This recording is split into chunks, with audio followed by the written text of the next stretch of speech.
सत श्री अकाल, welcome to Bluebird overseas. मैं हूं जितेंद्र सिंह। यूएस से टूरिस्ट वीज़ा का कंप्लीट प्रोसेस क्या और कैसे आप वीज़ा ले सकते हो, इसके बारे में हम बात करेंगे। सबसे पहले जब भी आपने यूएस का टूरिस्ट वीज़ा लेना हो तो एक चीज़ याद रखें कि यूएस का टूरिस्ट वीज़ा का प्रोसेस बाकी अदर कंट्री से काफ़ी डिफरेंट होता है। इसमें सेम वैसा नहीं है जैसा आप कनाडा, यूके या ऑस्ट्रेलिया इन कंट्रीज़ में वीज़ा अप्लाई करते हैं, सेम वैसा प्रोसेस नहीं होता है। इसमें प्रोसेस टोटली डिफरेंट है। इसके डॉक्यूमेंट्स भी बहुत कम होते हैं और ये इंटरव्यू बेस्ड वीज़ा है।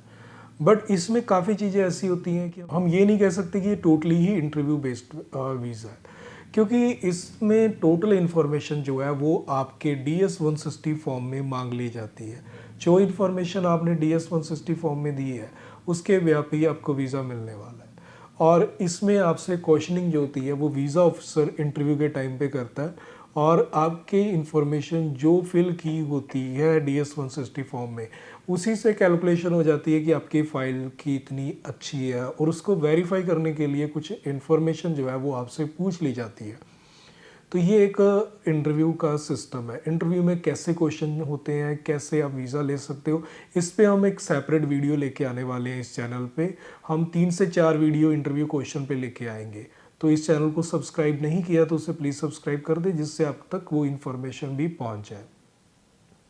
प्रोसेस स्टार्ट करने के लिए सबसे पहले आपने क्या करना है कि DS-160 फॉर्म अपना क्रिएट कर लेना है, और जिससे कि आपको वहाँ पे एक आईडी मिल जाएगी। वो आईडी यूज़ करेंगे यूएस डॉक्स पर अपनी आईडी क्रिएट करने के लिए।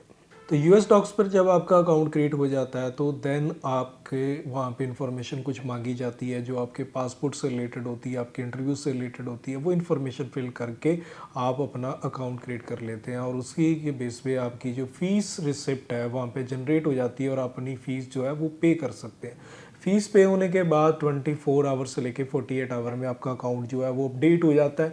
अपडेट होने के बाद आपको अपॉइंटमेंट मिल जाती है, और अपॉइंटमेंट जो होती है वो 2 अपॉइंटमेंट्स आपको मिलती हैं, एक बायोमेट्रिक की और एक आपको इंटरव्यू के लिए। बायोमेट्रिक की आपकी हमेशा पहली रहेगी, उसके बाद आपकी इंटरव्यू की होगी। और एक चीज़ और है कि आज ज़रूरी नहीं है कि आपका बायोमेट्रिक दिल्ली में है तो आप अपना इंटरव्यू जो है वो दिल्ली में ही दें, ऐसा कुछ ज़रूरी नहीं है। अपने बायोमेट्रिक दिल्ली में सेलेक्ट कर लें, उसके बाद जो अपना इंटरव्यू है वो आप अदर सिटीज़ में भी सिलेक्ट कर सकते हैं। अदर सिटीज़ जैसे कोलकाता, हैदराबाद, मुंबई, चेन्नई, इन सिटीज़ में जाके भी इंटरव्यू दे सकते हैं। बायोमेट्रिक आप दिल्ली में भी दे सकते हैं। यहाँ पे ऐसा नहीं है कि जिस सिटी में इंटरव्यू देना उसी में ही बायोमेट्रिक हो, ऐसी कोई रिक्वायरमेंट नहीं है। तो इस चीज़ की भी काफ़ी जनों को कन्फ्यूज़न होती है। तो आपने अपनी इंटरव्यू बुक कर लिया, बायोमेट्रिक का भी और इंटरव्यू का भी। तो जब आपने बायोमेट्रिक के लिए जाना है तो आपका फॉर्म फिल होना चाहिए। आपका DS-160 फॉर्म जो है वो कन्फर्मेशन उसकी आ जानी चाहिए।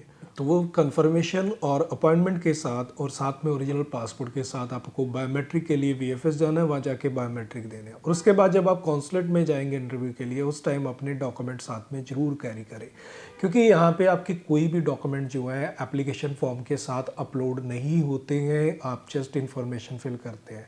वीज़ा ऑफिसर के सामने जब आप जाएंगे, वो वीज़ा ऑफिसर आपसे सारे डॉक्यूमेंट नहीं मांगता है। आपसे जो डॉक्यूमेंट हैं वो चार सारे मांगे जाएं ऐसा ज़रूरी नहीं है। हो सकता है कि सिर्फ आपसे पासपोर्ट और DS-160 कन्फर्मेशन लिया जाए, उसके बाद आपसे कोई भी डॉक्यूमेंट ना मांगा जाए और उसी ब्याह पे आपको वीज़ा इशू कर दिया जाए। और कभी ये भी हो सकता है कि वीज़ा ऑफिसर आपसे आपके फंड्स भी मांग ले और आपके इनकम प्रूफ भी मांग ले। हो सकता है कि वो मांग ले वेरिफिकेशन के लिए।